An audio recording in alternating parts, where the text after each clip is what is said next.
Chào mừng anh chị em quay lại với kênh Nhất Thế Giới, nơi chúng ta cùng khám phá những bí ẩn đen tối nhất của nhân loại. Hôm nay, chúng ta sẽ bước vào một hành trình đầy ám ảnh, một chủ đề mà chỉ cần nhắc đến thôi đã khiến hàng triệu người trên thế giới phải lạnh gáy. Người xám, những sinh vật với đôi mắt đen hoàn toàn, không lòng trắng, không đồng tử, như hai vực thẳm sâu hun hút có thể hút lấy linh hồn con người. Da xám nhạt, đầu to bất thường và sự lạnh lùng vô cảm của những nhà khoa học ngoài hành tinh. Từ những năm 1940 cho đến tận ngày hôm nay, hàng ngàn con người thuộc đủ mọi tầng lớp, mọi quốc gia đều tuyên bố đã gặp phải chúng. Họ bị kéo lên tàu, bị tê liệt trên bàn mổ và trở thành đối tượng của những cuộc thí nghiệm kinh hoàng. Quý vị có tin không? Hôm nay, chúng ta sẽ cùng lật dở từng lớp bí mật. Roswell 1947 thực sự đã xảy ra điều gì? Người xám trông như thế nào và họ muốn gì từ chúng ta? Chương trình Hybrid kinh hoàng đang tiến triển đến đâu? Tất cả sẽ được trình bày dựa trên tài liệu, lời khai nhân chứng và nghiên cứu của các chuyên gia uy tín. Nhưng tôi xin nhắc trước một điều. Sau khi xem xong video này, quý vị có thể sẽ khó ngủ hơn vào ban đêm.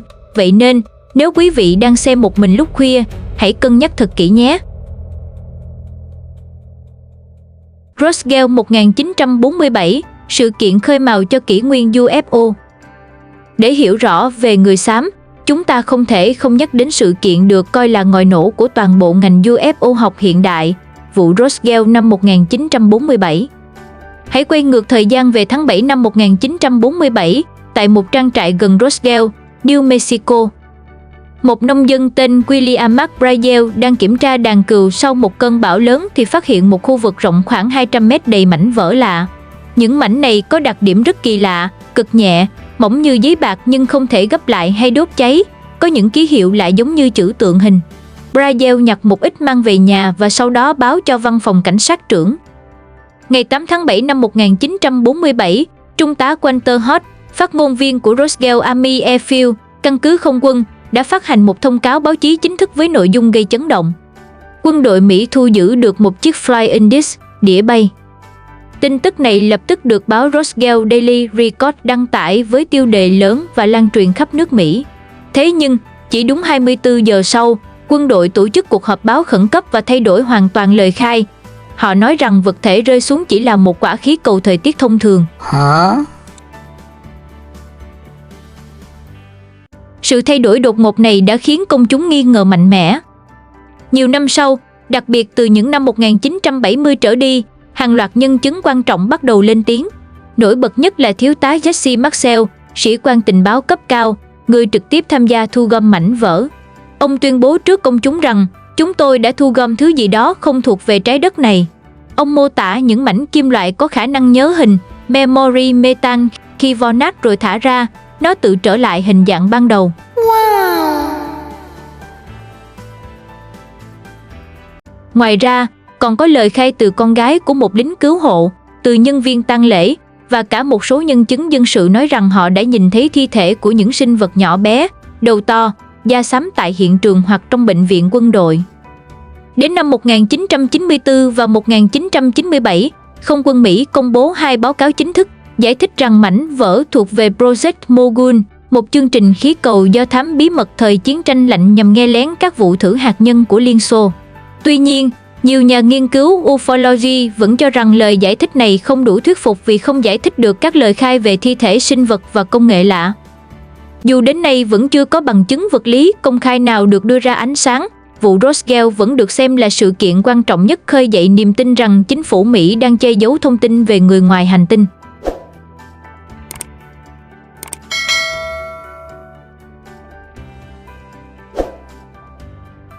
Vụ bắt cóc gây chấn động thế giới. Và chính từ sau Roswell, hình ảnh về những sinh vật da xám nhỏ bé mới dần xuất hiện và trở nên phổ biến. 14 năm sau, vụ bắt cóc của vợ chồng Betty và Barney Hill đã đưa người xám trở thành biểu tượng toàn cầu và là một trong những vụ bắt cóc người ngoài hành tinh nổi tiếng và có ảnh hưởng lớn nhất trong lịch sử. Đây cũng chính là vụ việc được coi là người mở đường cho hàng loạt câu chuyện bắt cóc sau này. Câu chuyện bắt đầu từ đêm định mệnh 19 tháng 9 năm 1961 tại nước Mỹ. Betty Hill, 41 tuổi và Barney Hill, 39 tuổi là một cặp vợ chồng người Mỹ bình thường, sống ở Portsmouth, New Hampshire. Họ vừa kết thúc chuyến nghỉ mát từ Canada trở về và đang lái xe trên đường cao tốc Route 3 thuộc vùng White Mountains. Cùng đi với họ là chú chó đắc săn tên Delcy. Khoảng 10 giờ tối, Betty đột nhiên nhìn thấy một vật thể sáng rực trên bầu trời. Ban đầu bà nghĩ là sao băng, nhưng vật thể ấy lại di chuyển ngược lên, rồi bay theo quỹ đạo lạ, lúc nhanh lúc chậm, và càng lúc càng to hơn. Barney lúc đầu cho là máy bay hoặc vệ tinh, nhưng khi vật thể bay thấp hơn và đến gần, ông hoảng loạn. Họ dừng xe bên đường. Barney cầm ống nhòm quan sát và thấy rõ đây là một vật thể hình đĩa khổng lồ, có hàng cửa sổ sáng đèn dọc theo thân. Qua ống nhòm, ông nhìn thấy những bóng người đang đứng sau cửa sổ và dường như đang quan sát họ. Barney sau này kể rằng ông cảm thấy họ đang nhìn thẳng vào linh hồn mình.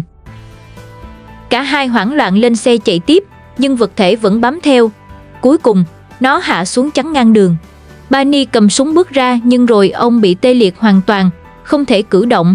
Cả hai vợ chồng và chú chó Delcy bị một lực vô hình kéo lên tàu. Khi tỉnh lại, họ đã cách hiện trường hơn 56 km. Đồng hồ trên xe bị dừng lại, quần áo có những vết lạ, và họ không nhớ gì về khoảng thời gian khoảng 2 tiếng đồng hồ vừa qua. Khi về nhà, họ gặp hàng loạt vấn đề lạ. Betty thường xuyên gặp ác mộng về người ngoài hành tinh. Barney bị lo âu nghiêm trọng, mất ngủ, thậm chí bị loét dạ dày. Chiếc xe có những vết lạ trên cốp xe, la bàn bị đảo chiều. Quần áo của Betty bị rách và có những vết lạ. Năm 1963 đến 1964, vì không chịu nổi, hai vợ chồng tìm đến bác sĩ Benjamin Simon, một chuyên gia thôi miên và tâm thần uy tín lúc bấy giờ. Qua hàng chục buổi thôi miên riêng lẻ, cả hai kể lại câu chuyện gần như giống hệt nhau, dù họ không nghe phiên của người kia. Họ bị đưa vào một căn phòng có ánh sáng trắng lạnh lẽo. Bên trong là những sinh vật da xám nhạt, đầu to bất thường so với thân hình nhỏ bé, khoảng 1 mét, 1m5, đôi mắt đen hoàn toàn hình hạnh nhân lớn, miệng chỉ là một khe nhỏ, không tóc, tay dài với 3 hoặc 4 ngón. Chúng không nói bằng miệng, mà truyền suy nghĩ trực tiếp vào đầu. Chúng cởi quần áo hai vợ chồng, đặt nằm trên bàn kim loại và tiến hành kiểm tra y tế một cách có hệ thống, lấy mẫu da, tóc, móng, chọc kim vào nhiều vị trí trên cơ thể, đặc biệt là vùng bụng của Betty.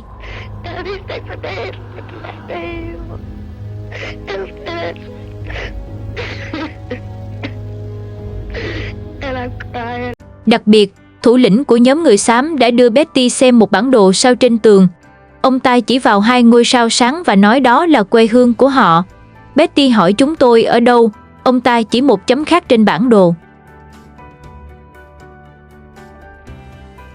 Sau này, năm 1969, nhà thiên văn nghiệp dư Marjorie Fish dành nhiều năm nghiên cứu và kết luận rằng bản đồ của Betty khớp gần như hoàn hảo với hệ sao Zeta Reticuli, cách trái đất khoảng 39 năm ánh sáng. Vụ Betty và Barney Hill là vụ bắt cóc người ngoài hành tinh đầu tiên được ghi nhận chi tiết, công khai và có ảnh hưởng sâu sắc nhất. Nó định hình toàn bộ hình ảnh người xám mà chúng ta biết ngày nay, da xám, đầu to, mắt đen lớn. Câu chuyện của họ được đưa lên báo chí năm 1965, sau đó là sách The Interrupted Journey 1966 và phim truyền hình năm 1975. Barney Hill qua đời năm 1969 vì đột quỵ. Betty tiếp tục kể câu chuyện đến khi bà mất năm 2004. Quý vị nghĩ sao về vụ việc này? Có phải đây là sự thật kinh hoàng nhất mà nhân loại từng chứng kiến? Hay chỉ là ảo giác tập thể của một cặp vợ chồng mệt mỏi sau chuyến đi dài? Hàng ngàn người sau này kể lại trải nghiệm gần như giống hệt vợ chồng Hill. Quý vị nghĩ chỉ có ở nước ngoài sao? Có rất nhiều báo cáo chưa được công khai ở nước ta. Những ngư dân ngoài khơi Vịnh Bắc Bộ, những người dân ở Tây Nguyên, thậm chí cả Sài Gòn những năm gần đây, đều có những câu chuyện về ánh sáng lạ, người nhỏ bé da xám xuất hiện trong phòng ngủ lúc nửa đêm. Bạn có bao giờ thức giấc giữa đêm, cảm thấy có ai đang đứng cạnh giường, nhưng khi mở mắt chỉ thấy khoảng không, và sáng hôm sau cổ tay hoặc bụng xuất hiện những vết sẹo lạ không rõ nguyên nhân? Đó có thể chỉ là giấc mơ, hoặc cũng có thể là lần thứ bao nhiêu bạn bị chúng đưa đi. Bạn đã từng có trải nghiệm lạ về ánh sáng trên trời hay giấc mơ bị quan sát chưa? Mọi người hãy bình luận bên dưới cho mình biết với nha.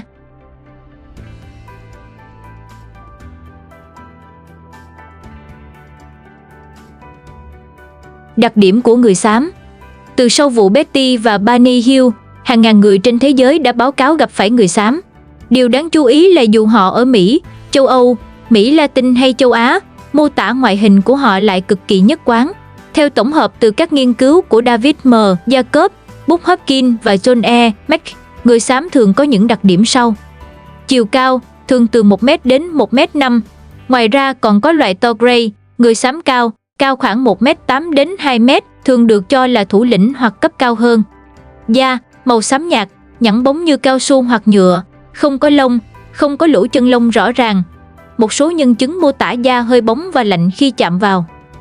Đầu, rất lớn so với thân hình, hình thù giống quả lê hoặc quả bóng chày, trán cao và rộng. Não bộ được cho là phát triển rất mạnh. Mắt, đây là đặc điểm kinh điển và ám ảnh nhất, đôi mắt đen hoàn toàn, to lớn hình hạnh nhân, không có lòng trắng, không có đồng tử. Nhiều người kể rằng khi nhìn vào mắt chúng, họ cảm thấy bị hút hồn, mất hoàn toàn ý chí kháng cự và bị truyền cảm giác sợ hãi lẫn tê liệt. Miệng và tai, miệng chỉ là một khe nhỏ mỏng, hầu như không cử động, không có tai ngoài rõ ràng, chỉ có lỗ tai nhỏ hoặc vết lõm. Tay, dài và mảnh, thường có 3 hoặc 4 ngón, không có móng tay. Một số nhân chứng nói ngón tay rất linh hoạt và mạnh bất thường. Chân, ngắn, yếu so với tay, di chuyển khá chậm và vụng về trên mặt đất. Họ hầu như không mặc quần áo thông thường mà mặc một loại áo liền sát người, màu xám hoặc đen. Chúng không có biểu cảm trên khuôn mặt, giọng nói không phát ra từ miệng mà truyền trực tiếp vào đầu, telepathy. Nhiều người mô tả giọng chúng lạnh lùng, máy móc, không có cảm xúc. Về công nghệ, người xám sử dụng tàu bay hình đĩa hoặc hình tam giác, có khả năng di chuyển cực nhanh, tắt radar, tắt camera giám sát và tạo trường năng lượng khiến con người tê liệt chỉ trong vài giây.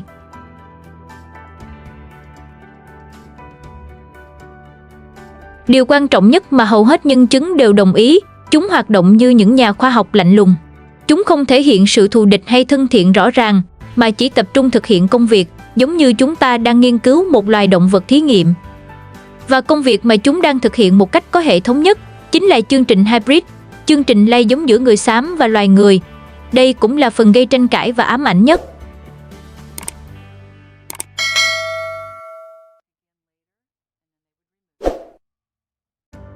Chương trình hybrid, kế hoạch lai giống kinh hoàng.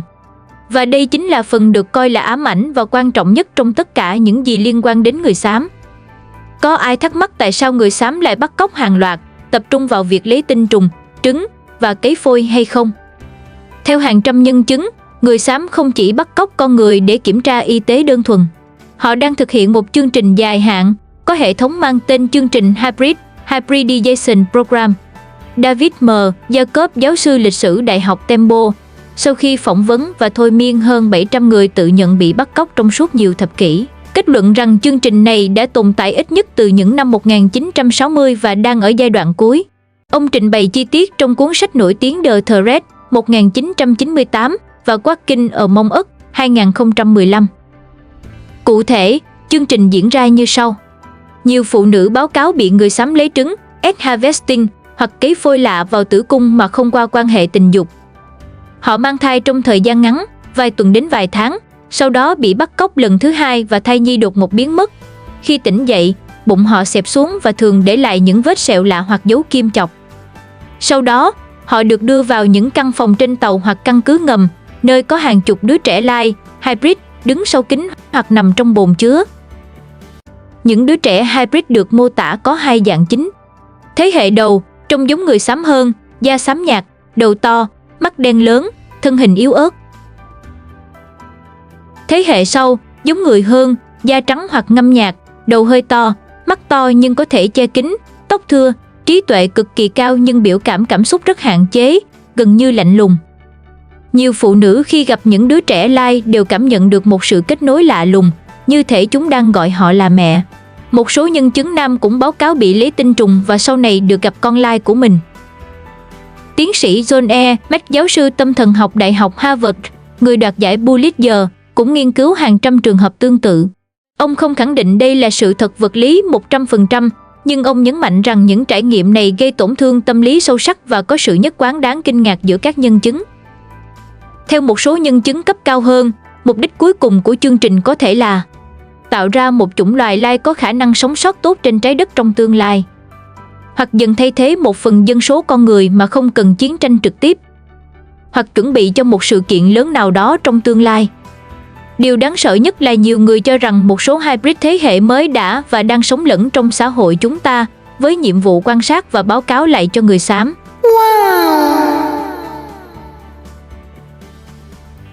Quan điểm khoa học, các vụ việc khác.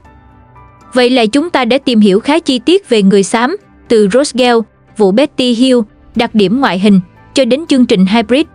Nhưng câu hỏi lớn vẫn còn đó, tất cả những điều này có phải là sự thật? Các vụ việc nổi bật khác liên quan đến người xám. Travis Walton, 1975, một thợ rừng ở Arizona bị bắt cóc trước mặt 6 đồng nghiệp. Anh mất tích 5 ngày. Khi trở về, Travis kể chi tiết về việc bị người xám và một số sinh vật khác đưa lên tàu. Vụ việc này được nhiều người chứng kiến trực tiếp và sau này được dựng thành phim Fire in the Sky. Pascagoula Abduction, 1973, hai ngư dân Charlie Hudson và Kevin Parker bị bắt cóc tại Pascagoula, Mississippi. Họ mô tả những sinh vật da xám, mắt đen, di chuyển trôi nổi và thực hiện kiểm tra trên cơ thể. Nhiều trường hợp ở châu Âu và Nam Mỹ cũng ghi nhận hình ảnh người xám tương tự, cho thấy hiện tượng này không chỉ giới hạn ở Mỹ. Ở châu Á, dù ít được công khai hơn, vẫn có báo cáo. Ở Trung Quốc, Men Giao Guo, 1994, tuyên bố bị người ngoài hành tinh nữ quan hệ. Ở Việt Nam, nhiều ngư dân Vịnh Bắc Bộ, người dân Tây Nguyên kể về ánh sáng lạ, tê liệt ban đêm và vết sẹo lạ sau khi tỉnh dậy. Quan điểm từ giới khoa học. Đa số các nhà khoa học và giới học thuật chính thống cho rằng hầu hết các trải nghiệm bắt cóc bởi người xám có thể được giải thích bằng tê liệt khi ngủ, sleep paralysis, một hiện tượng phổ biến khi não tỉnh nhưng cơ thể vẫn bị tê liệt, thường kèm theo ảo giác mạnh. Ký ức giả, phone memory, được tạo ra qua thôi miên. Yếu tố tâm lý, stress và ảnh hưởng từ văn hóa, phim ảnh, sách báo về UFO. Tuy nhiên, một số chuyên gia lại có góc nhìn khác. Tiêu biểu là tiến sĩ John E. Mack từ Đại học Harvard. Sau khi nghiên cứu hàng trăm trường hợp, ông kết luận rằng nhiều nạn nhân bị tổn thương tâm lý thực sự và sự nhất quán trong lời khai của họ rất khó giải thích hoàn toàn bằng khoa học thông thường. Ông cho rằng đây có thể là một hiện tượng cần được nghiên cứu nghiêm túc hơn thay vì vội bác bỏ. Về phía chính phủ Mỹ, Project Blue Book 1947 đến 1969 đã điều tra hơn 12.000 báo cáo UFO. Kết quả chính thức là hầu hết có giải thích hợp lý và không có mối đe dọa an ninh quốc gia. Tuy nhiên, nhiều tài liệu sau này được giải mật cho thấy quân đội vẫn tiếp tục theo dõi hiện tượng này ở mức độ bí mật. Tóm lại, cho đến nay vẫn chưa có bằng chứng vật lý công khai nào như thi thể người xám hay công nghệ của họ được đưa ra trước công chúng. Tất cả vẫn dừng lại ở lời khai nhân chứng và nghiên cứu gián tiếp. Dù bạn tin hay không tin, thì không thể phủ nhận một điều, hàng chục nghìn người trên khắp thế giới, thuộc nhiều nền văn hóa, độ tuổi và nghề nghiệp khác nhau, đều kể những câu chuyện có sự nhất quán đáng kinh ngạc về người xám và những trải nghiệm với họ. Vậy cuối cùng, sự thật là gì? Chúng ta chưa có câu trả lời tuyệt đối. Có thể đây là hiện tượng tâm lý tập thể, có thể là giấc mơ, ảo giác hoặc ký ức giả. Nhưng cũng có khả năng chúng ta đang chứng kiến một hiện tượng thực sự, vượt ngoài hiểu biết hiện tại của khoa học. Trước khi kết thúc video hôm nay, tôi muốn để lại cho quý vị 5 câu hỏi để cùng suy ngẫm và tự trả lời. 1. Tại sao hàng ngàn người ở khắp nơi trên thế giới lại mô tả gần như giống hệt nhau về ngoại hình người xám, đôi mắt đen và cảm giác tê liệt? 2. Nếu chương trình hybrid thực sự tồn tại, thì mục đích cuối cùng của người xám là gì? Họ đang chuẩn bị cho điều gì trong tương lai? 3. Roswell 1947 có thực sự là vụ rơi tàu của người xám hay chỉ là một quả khí cầu quân sự như chính phủ Mỹ giải thích? 4. Nếu một đêm nào đó, bạn tỉnh giấc giữa khuya, cơ thể không cử động được và thấy một bóng dáng nhỏ bé với đôi mắt đen đang đứng cạnh giường, bạn sẽ làm gì? 5. Giả sử tất cả những điều này là thật, thì nhân loại chúng ta đang ở vị trí nào trong câu chuyện này? Là chủ nhân của trái đất hay chỉ là một phần của thí nghiệm lớn? Cảm ơn quý vị đã dành thời gian theo dõi tập đặc biệt về người xám hôm nay. Đây là chủ đề không có câu trả lời chắc chắn, nhưng hy vọng đã mang đến cho quý vị những thông tin thú vị và đáng suy nghĩ. Nếu bạn từng có trải nghiệm lạ liên quan đến ánh sáng lạ, tê liệt khi ngủ hay những giấc mơ về người xám, hãy chia sẻ nhẹ nhàng trong phần bình luận bên dưới, không cần kể chi tiết nếu chưa thoải mái. Đừng quên like, share và đăng ký kênh Nhất Thế Giới để không bỏ lỡ những tập tiếp theo. Chúc quý vị một đêm bình an. Và hãy nhớ, khi tắt đèn và nằm xuống, có lẽ nên nhìn quanh một lần trước khi nhắm mắt. Hẹn gặp lại quý vị ở tập sau. Bye!